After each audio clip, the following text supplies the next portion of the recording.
let's take a look at news stories making headlines around the globe. First off, Nigeria's pro-democracy movement on Monday confronted a heavy security presence at the National Assembly demanding that the Electoral Act Amendment Bill of 2026 mandates real-time electronic transmission of results ahead of the 2027 elections.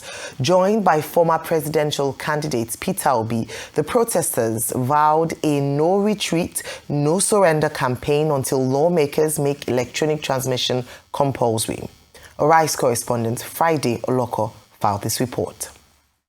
As preparations for the 2027 general elections gather momentum, tensions are rising over proposed amendments to the Electoral Act. Are we lazy? No! This is a gathering of over 70 civil society organizations committed to electoral reforms and protection of democracy in Nigeria. They are demanding that the amendment bill explicitly provide for mandatory real-time electronic transmission of results from polling units to INEC's IRF portal. Some of the groups involved in the protests are Yaga Africa, Movement for the Transformation of Nigeria, the Center for Transparency and Advocacy, Action Aid Nigeria, the Nigerian Civil Society Situation Room, the National Opposition Movement, and the African Democratic Congress. With their mats and supplies, they are vowing to sustain their action until lawmakers adopt their position. Protesters remain outside, having been denied entry into the complex by security operatives. Our electoral process must be transparent. Our electoral process must be free and fair. I've said it several times. If you want to be, answer His Excellency. If you want to answer distinguished, if you want to answer honorable, the process through which you come into office must be honorable, it must be distinguished, and it must be excellent. The executive director of the Center for Transparency and Advocacy, Faith Nwatishi, warns that any short of real-time transmission could undermine the electoral credibility. The implication for the 2027 election is that we will now allow the judiciary again to decide who governs this country. We will have to review the role of the judiciary in deciding final election results, because we are here today because of the judgment that was given by the judiciary concerning the transmission of results. Convener of the National Opposition Movement, Bishop Okoronko, and ADC Deputy National Publicity Secretary Queen Oki, described the resistance to electronic transmission as an attempt to weaken the people's will. We are here to tell the National Assembly to make sure that electronic transmission of results from the polling unit to the INEC Collation Center is made mandatory. And also to say that it should be a capital offense for anybody to try to mutilate a result. We want a situation in this 2027 where the results that are gotten from the polling units are the same when it is announced. ADC chieftain and former presidential aide Loretta Onoche calls for stronger democratic safeguards in the public interest. So I have come to show solidarity with other Nigerians, because in a democratic setting, everyone has one vote, and the majority at the end of the day carries the vote. The laws that they make is for good governance. That is why we have come today to talk about the real-time electronic transmission of results. With protesters threatening to prolong sit-out, attention now turns to the Senate and whether lawmakers will yield to mounting pressure or hold firm in the days ahead. In other news, Nigeria will defeat terrorism and banditry, and the next phase of national development will largely depend on states and local governments. That's according to President Bola Tinubu, who spoke in Abuja as he opened the second edition of the National Economic Council Conference, pledging stronger security and linking it directly to economic growth. State House correspondent Adesuwa Moran reports. President Bola Tinubu arrives at the National Economic Council Conference alongside Vice President Kashim Shettima, who chairs the council. Opening the meeting, Tinubu warns that insecurity remains a major threat to Nigeria's economic ambitions, describing it as alien to the country's culture. He commends the governors of Borno, Katsina, and Kaduna states for what he calls their efforts in defending communities. And I'm living here again to further find means to strengthen our security forces, to defeat terrorism and combat it. That I promise you is what has kept all of us sleepless at night. But I assure you that we will win with determination and resilience. We will overcome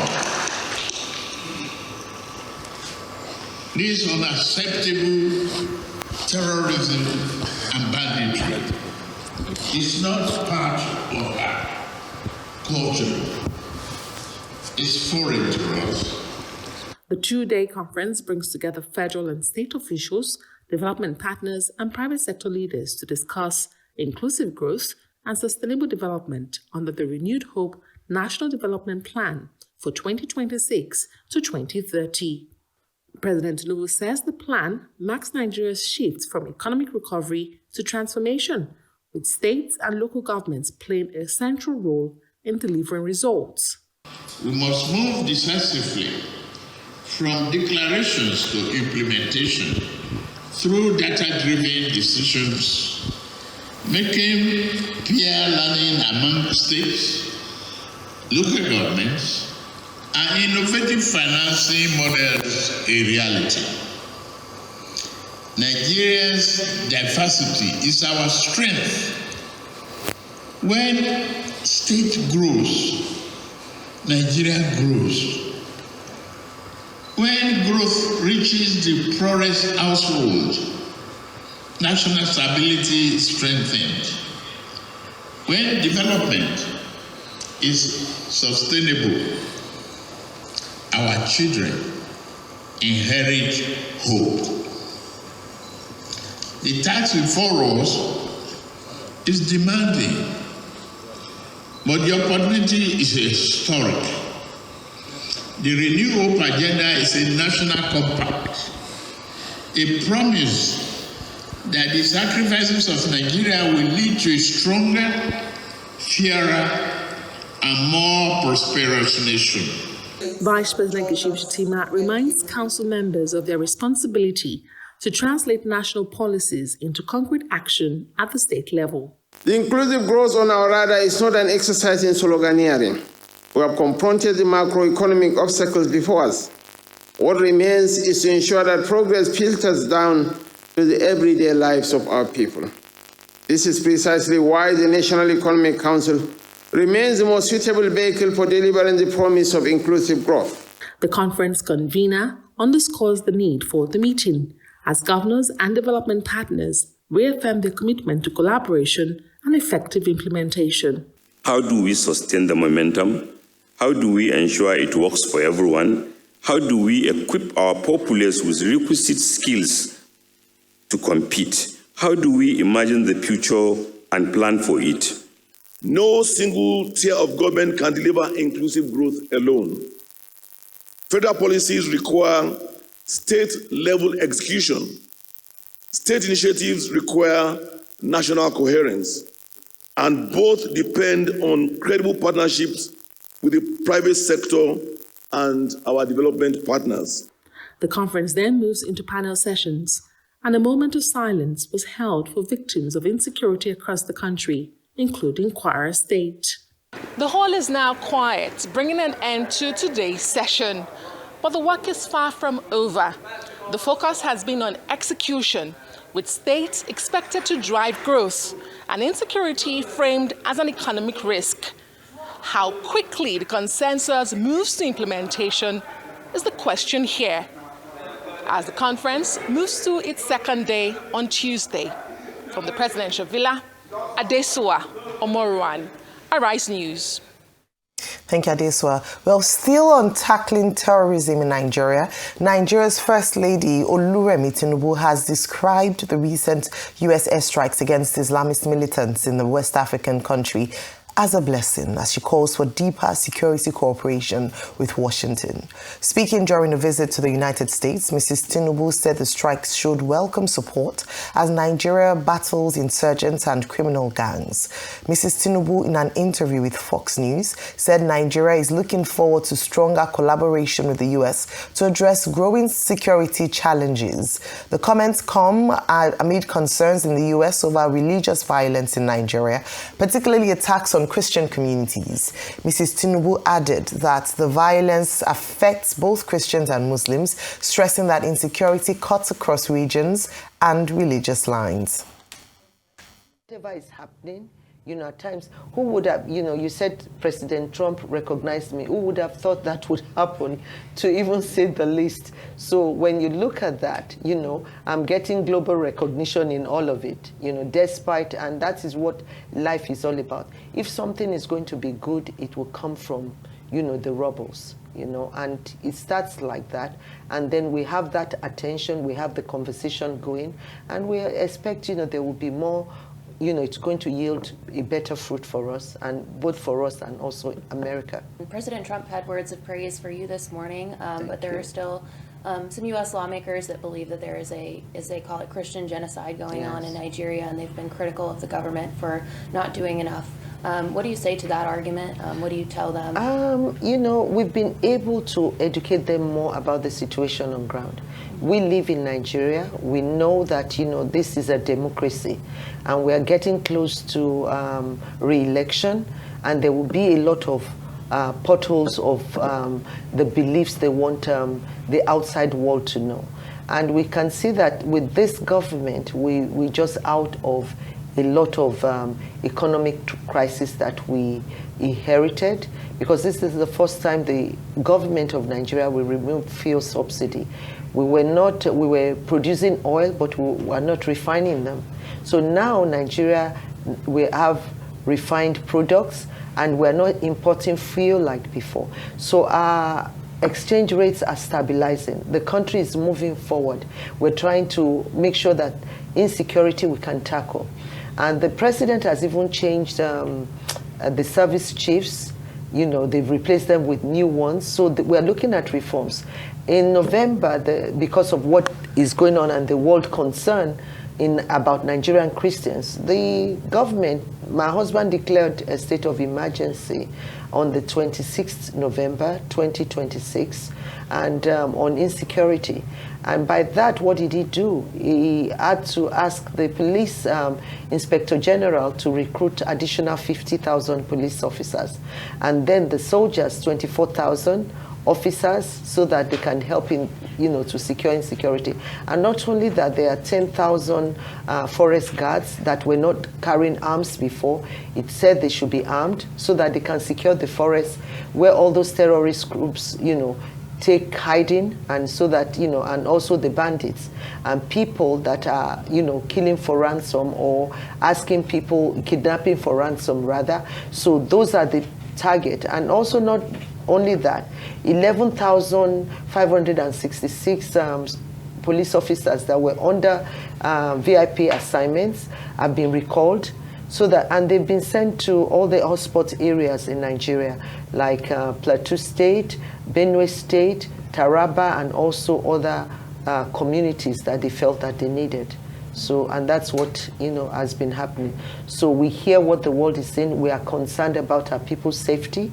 Nigeria is a country that, encourages freedom of religion, and which is entrenched in our constitution.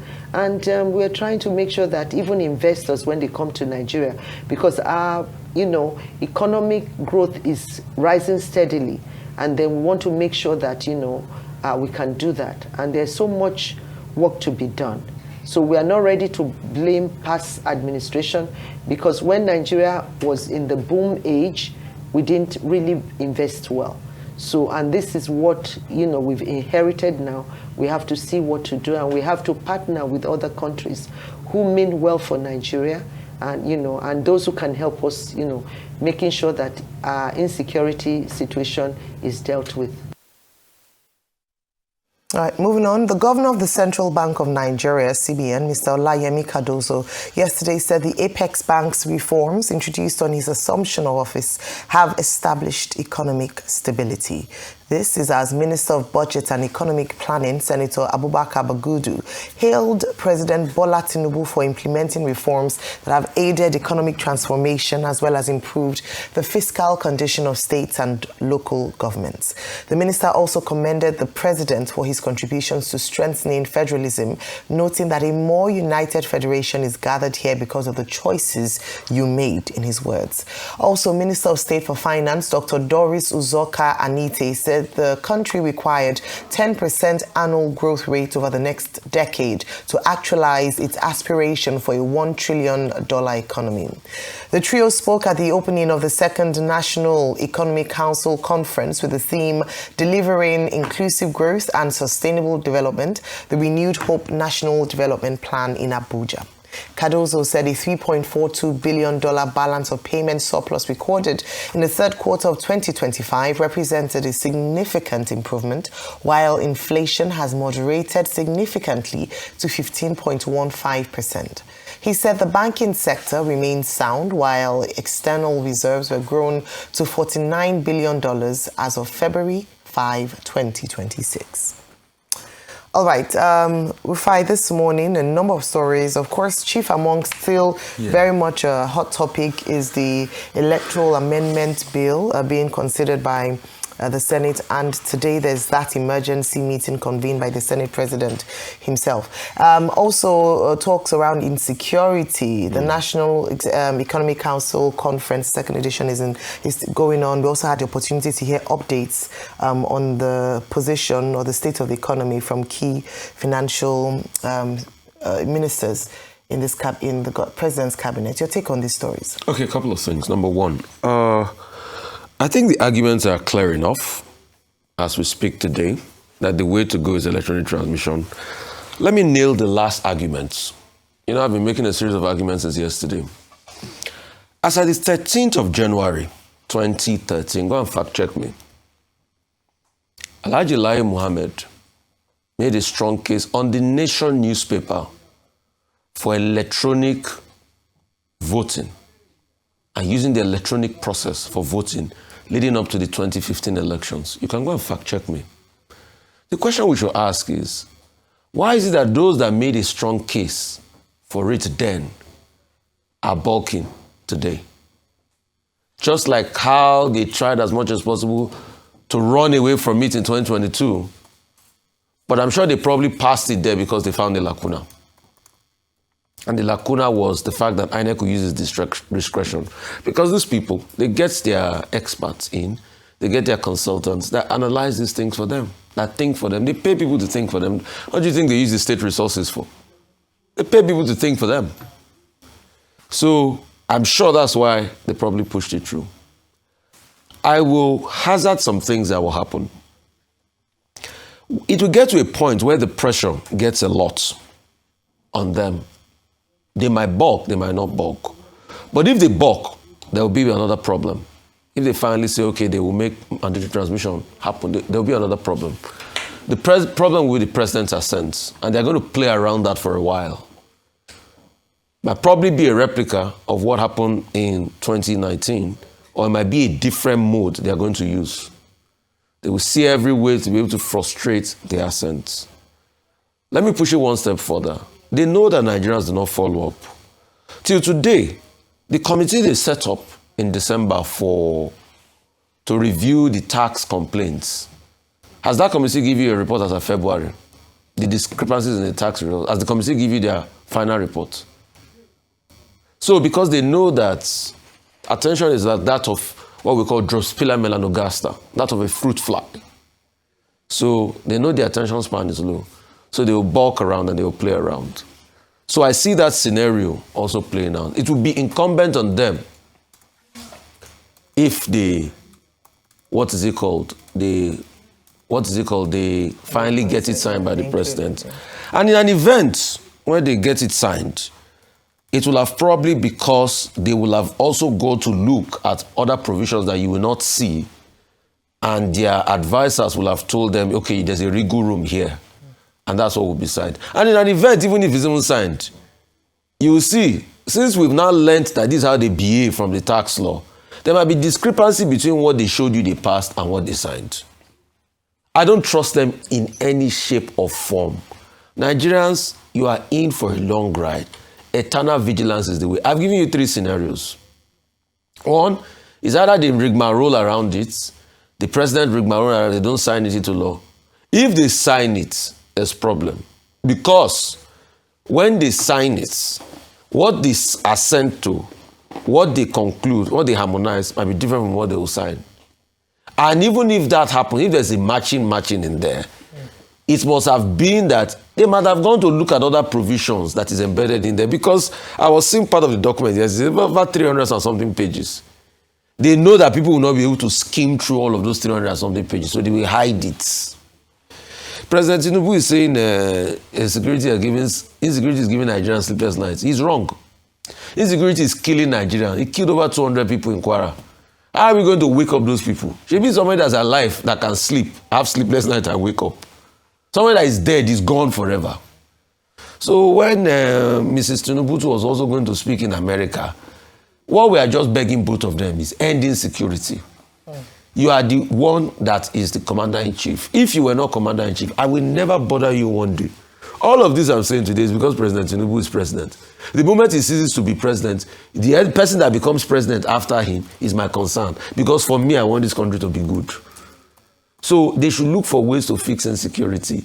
The airstrike is a blessing. You can say any platitudes you want to say in America. Have we stopped the killing? No. As long as we have not stopped the killing, we have not started.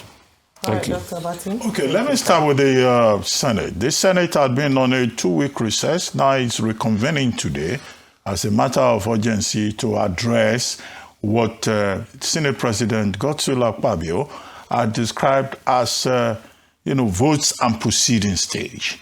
Now, on February 4, that was last week, the same Senate voted on the issues, clause by clause, based on recommendations from the Senate Electoral Matters Committee. A number of issues, critical ones that are there, about the rights of persons in correctional centers to vote, about reduction of the time when INEC announces the election timetable, about funding, early funding for INEC to process the elections, a number of other issues. But at the end of the day, the only issue that Nigerians are discussing is this idea of mandatory real-time electronic transmission of results. And all the other details have been lost in translation. My fear is that this conversation is going to be very long indeed, because there are other amendments that Nigerians will be interested in. But the issue now is about mandatory real-time electronic transmission. And the argument over the adoption by the Senate of Section 60, Sub 5 in the Electoral Act 2022. Now, the Senate President himself has said, we did not jettison electronic transmission. After all, it's in the guidelines for INEC. And also, the INEC chairman also has said, electronic transmission is still part of the program. And we're deploying technology. And BVAS, he quoted, is a game changer and all of that. But Nigerians, civil society groups, a whole range, political party leaders, the opposition generally are now saying that, look, what we want is the version that was passed by the House of Representatives, which talks about real-time mandatory electronic transmission. Now, today, it will be interesting as the Senate takes its votes and proceedings process, which is actually the point at which the bill is passed after the vote. That's what I imagine they will do today, relying on what Senator Akpabio said over the weekend. That, they will take along some of these concerns and try to see how they meet Nigerians halfway. Will a real-time transmission be possible? Should they be made mandatory? Now, I argued in my back page column in this day newspaper today that there are a number of issues.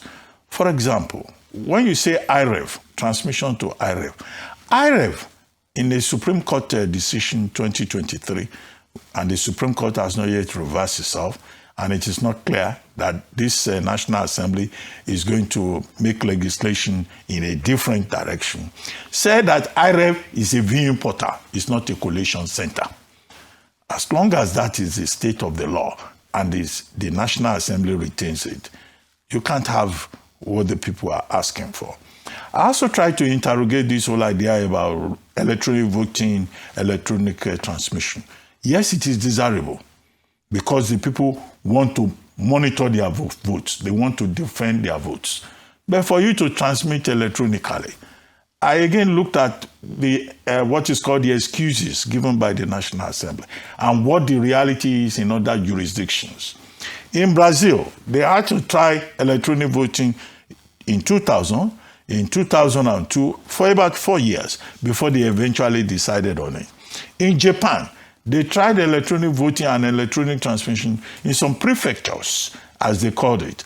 But they then discovered that some people they call malicious insiders could still manipulate, electronic voting. Estonia is perhaps the only country where, electronic voting is almost foolproof in terms of the results. You have some other countries. Australia is also adopted in part. And my question is, well, what is the best model? Should we first try it out first, learn some lessons from other jurisdictions in terms of the advantages and the disadvantages? But the big problem that we have in Nigeria is a question of trust. The trust deficit is so high that sometimes when you relate with the Nigerian state and those in power at a particular time, you have to go for the maximum. You don't do trial and error. You just say, let us do it now. If it fails, let it fail. But is that the international best practice with this proposal? So the big issue is one of trust. And I concluded that piece by arguing that, look, it's like the armed robber and the property owner. The armed robber wants to steal. The property owner says, no, you cannot steal what belongs to me. We will create safeguards. At the end of the day, how do you build a nation where there is no trust? How do you build a nation where there is no readiness on everybody's part for a general reorientation of society? How do you build a nation where there is no regard for values? However, let me quickly run through this process. So after this votes and proceeding stage, what is going to happen next is that there will be a conference between the Senate and the House of Reps. Now, some CSO groups are saying, adopt the version of the House of Representatives. But what they do at the conference level is either or. It's not a lawmaking, kind of process. The Senate Electoral Committee, the House of Reps Electoral Committee, they will put their reports side by side, and then they just go clause by clause. They adopt this, they adopt that, we take the Senate version, we take the House of Reps version. So at the end of the day, as I've said, it's a very long conversation. And then we are losing sight of other issues. Whether IREV, represents electronic transmission, and the suspicion is all about collation centers, how votes move from polling centers to collation centers. My view, in conclusion, is that, redesigning the electoral framework may not, on the long run, solve the problem, except we address issues about values, about trust, about national orientation. You can have the best electoral framework ever in the world. It may not stop electoral fraud. That is the unfortunate part of our circumstances, and it is also a question of how underdeveloped we are, both in terms of technology, capacity, and also in terms of values. And that is something you can say involves all of us. Very quickly, the president speaking at the second national conference of the National Economic Council. Well, basically, he gave people hope. You don't expect the president not to give people hope. His whole, reform agenda is based on renewed hope. And what he did basically there was to tell people, what he has been able to achieve with the reform program and how he's committed to dealing with insecurity.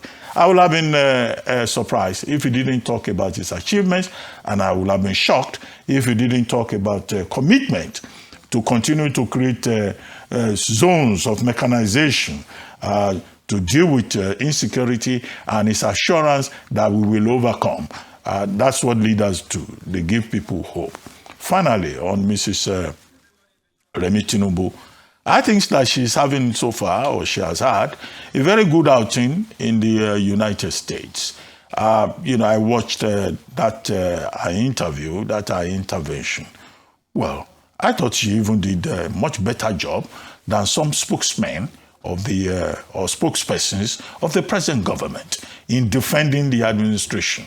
She was not abusive, as some of these people do. She was even, on top of her game with statistics. She knew the fact that her husband, recruited more soldiers, recruited forest guards, and even, asked 11 policemen to go back to work. She spoke with figures and facts, and she was not emotional. She was very calm, and in defending the administration and reassuring everyone that, look, it's not as if, there is chaos in Nigeria. It's not something that the government cannot deal with. So this is within the province of what we discussed before, of soft power diplomacy. And I think that some of these spokespersons who just write on top of their heads, without proper interrogation of the issues, can learn from our example. And I think that it's also very strategic to say that she should be the one to speak. Some of these spokespersons will probably lose their commissions very soon.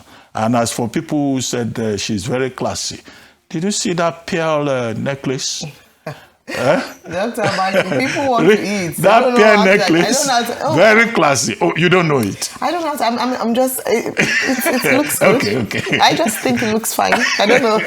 I mean, it looks nice. You can't fault her fashion. And, Dr. Bati, usually, next time you come and say, I'm one of the struggling Nigerian masses, only the people that know how to identify, such exquisite jewelry understand her. But yes, you cannot fault the First Lady. And I did mention last week, speaking about her visit to the United States of America. I mean, when I say you cannot fault her, I mean with regards to her stance and the position or the role that she's played thus far. I thought the interview went quite well. She was, like you said, she spoke measuredly. She was able to present facts and figures. She was able to talk about the progress made by her husband. And that's what I would like to speak about, because at the end of the day, the concern about this is the job of the spokesperson is clearly defined. The job of the First Lady, in fact, it's not constitutionally recognized in Nigeria. I talked about soft power diplomacy last week, and I even drew inference from First Ladies in the United States of America who played quite critical role in foreign relations and foreign intervention, some of them even being nominated to the United Nations, and quite instrumental to the development of the United Nations Human Rights Convention. Including Eleanor Roosevelt, one of the most powerful First Ladies in the United States, Hillary Clinton. However, there was still that conversation around to what extent or to what limit can the First Lady of a nation, where her role is not constitutionally defined, can speak on behalf of the nation, and to what extent her involvement in foreign policy should be. That was what the conversation was in the United States at the time when the First Lady stepped up to, speak diplomatically in this way. And the same questions will be raised here in Nigeria with regards to the constitutional responsibility or provisions of for the First Lady, which is non-existent. So there are questions to be asked. Number one is that by so doing, no one can take away the fact that her speaking her up, her being a Christian married to a Muslim, especially in the light of, or in the regard of Christian genocide, in Nigeria, it's good optics. But even more importantly is a definition of the role, and for us to be careful so that their statements, at least her statements were guarded. I don't think she spoke out of turn in any way, but it could set a precedent, because if we want now for First Ladies to go out and speak on behalf of the nation, it might not be very prudent, if I can put it that way. That's why roles are defined. We have a Minister of Foreign Affairs. We have spokespersons to the President. That's their role. That's their remit. That's the definition of their role. But with regards to soft power diplomacy, absolutely, she's done very well in that. But the truth also is that there must also be limits, because there's no constitutionally guaranteed or constitutionally defined role for the First Lady, except the National Assembly wants to create that. All right, moving on very quickly to the electoral amendment bill that's being considered, votes and proceedings. One of the things I must highlight is that what are the people asking for? We saw people on protest grounds. In fact, I thought it was quite comical to see the young man there holding a bed, which demonstrates a readiness to sleep on the matter if needs be. And that's what they've said, that they will continue to protest until change is made. And what are they asking for? Some simple things, but chief of which is the inclusion of a mandatory transmission of results real time. What does this mean? It doesn't mean that the people they're asking for e-voting. That's not possible. I don't think it's possible in the short term. This is a conversation has been had continuously in Nigeria. What they're saying is simply this. When you vote, at the end of the day, party agents, observers, political party members are there to count the votes, ensure that the votes are counted and then recorded by the INEC officials and then sent. Usually it's sent manually to the collation center. But what they're asking for is that whilst there's a manual, moving of the results, there's also a real-time taking a picture of the results and sending to the portal. This means that there's credibility. People can believe that, unlike what happened in some states or reported in some states in the last election, we don't have a case where between the voting center and the collation center, something happens where results are changed. Because if you're able to take a picture real time and send it, so that's the main issue around credibility. That's what the people are arguing for. And so the main point of the fact is that it would build trust. Olisa Agbakoba spoke on this matter essay, and he said that the failure for the Senate to do this would sustain electoral disputes and weaken democratic credibility, in his words.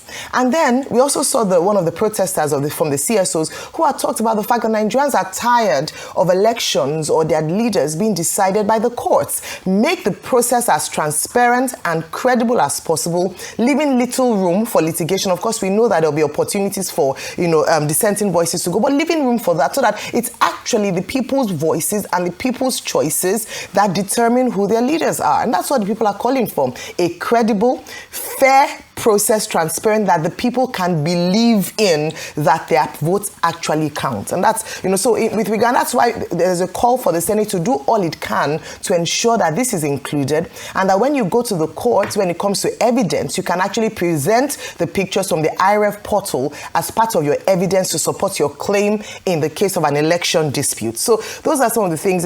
We're not asking for e-voting at this point. We're asking for transparency, credibility of the polls, and to restore trust and confidence of the people that the process is actually fair and credible. With regards to the insecurity situation, I think one of the things that also I wanted to talk about security situation, the president has spoken about how it is giving sleepless nights, and we're asking again for transparency, especially this new romance between Nigeria or this budding romance between Nigeria and the United States of America. To what extent, and hopefully in the course of World Brief, I can talk about this a bit more with regards to what extent, because there are now concerns around what is in it for Nigeria and what price are we paying with this collaboration. It's welcome, but to what extent, and is Nigeria put first in these conversations?